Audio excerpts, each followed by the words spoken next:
paz do Senhor Jesus, queridos, amados irmãos. Estou dando continuidade à nossa série das doutrinas principais da igreja, doutrinas básicas sobre a igreja. Na primeira aula falamos sobre a salvação pela graça. Nessa segunda aula quero falar sobre o estudo do pecado. Uma das traduções mais conhecidas do pecado é hamartia, do grego, que significa errar o alvo ou faltar algo. Em Gênesis 3 é que o pecado ele entra no mundo após o homem desobedecer a ordem de Deus. E o pecado entrando no mundo, na aula anterior mostramos que era preciso uma salvação, que é mediante a Cristo Jesus, mediante a graça dele e o seu sacrifício. Em Salmos 14, versículo 3 diz que desviaram-se todos e juntamente se fizeram imundos, e não há quem faça o bem, não há sequer um. Aleluias. O pecado geral na vida das pessoas é a carnalidade, os desejos carnais das suas cobiças, das carnalidades do corpo levam ao pecado. A soberba, quando ela surge em nós, causa o quê? Um pensamento somente em nós. Quando a soberba toma o coração, como tomou a de Eva e de Adão, o pecado entra em nós. A soberba nos torna carnal. A carnalidade em geral nos torna pessoas carnais, pessoas pecaminosas. E somos desde o princípio pessoas erradas.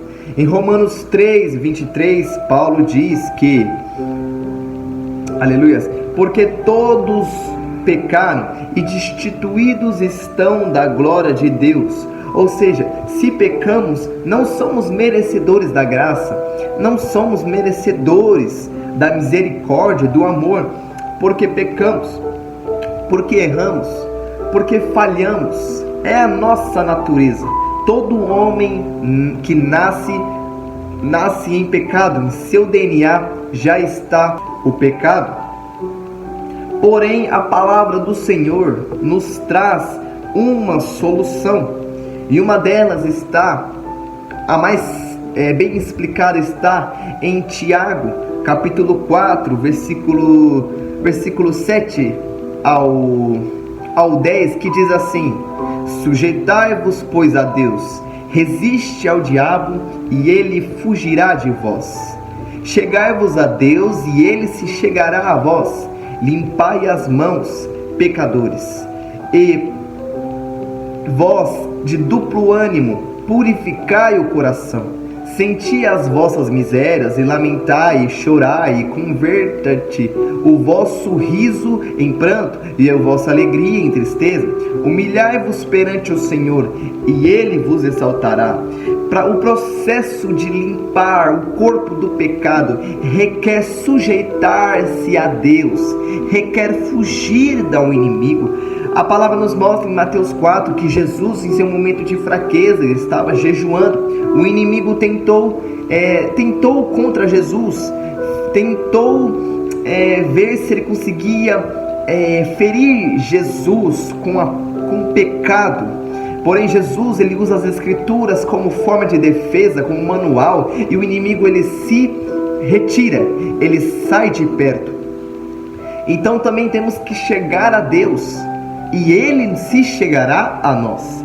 Porém, temos que ir de mãos limpas. Temos que ir com o coração puro. Aleluia.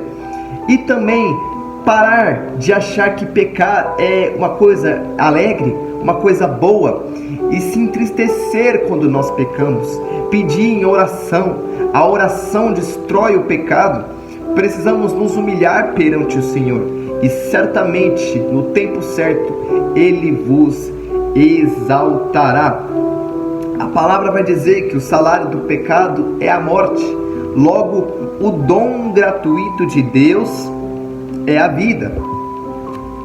E a palavra também nos mostra, em Gênesis 3, que o pai dos pecados é o orgulho, pois o orgulho gera em nossos corações sentimentos malignos.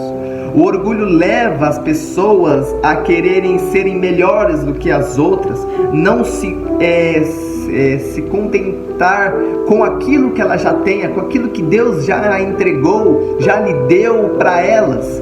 Elas preferem aquilo que é dos outros.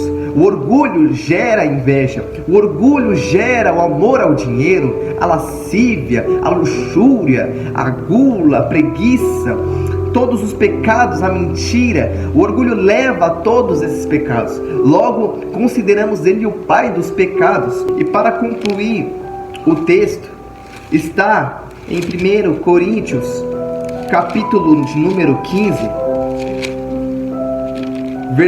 o verso de número 55, diz assim: onde está, ó morte, o teu aguilhão?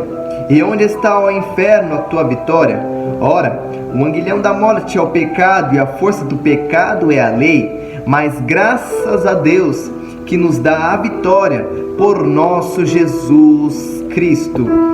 Portanto, meus amados irmãos, sede firmes e constantes, e sempre abundantes na obra do Senhor, sabendo que o vosso trabalho não é vão. Graças ao sacrifício de Cristo, o poder do pecado foi tirado de nós. Não estamos mais o poder do pecado não tem mais domínio sobre a gente, por intermédio do sacrifício do sangue de Jesus que foi vertido na cruz por nós. Então, a morte, o inferno, o pecado perde o seu poder, perde a sua vitória. E graças a Deus, nos deu a vitória pelo nosso Senhor Jesus Cristo, que é mediador entre Deus e os homens. Amém? Próxima aula falaremos sobre o estudo do batismo. Amém? Se você gostou dessa mensagem, deixe seu like, se inscreva no canal, comente se você quer mais vídeos, ative o sininho e compartilhe para seus amigos e familiares. Amém? Deus abençoe, glória a Deus e amém.